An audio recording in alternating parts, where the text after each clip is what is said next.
Hey guys, and I finally got the keypad replaced.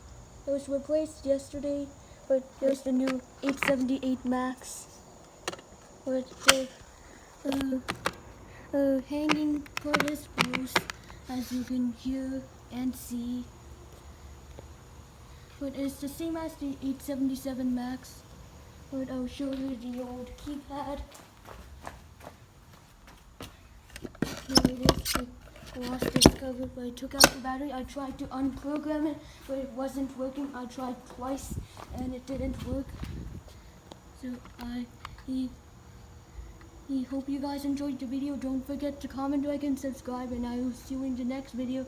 The next video I'm going to make is how to program a HomeLink system, and I will post that on YouTube in between August 19th to 23rd. Bye. Have a great day.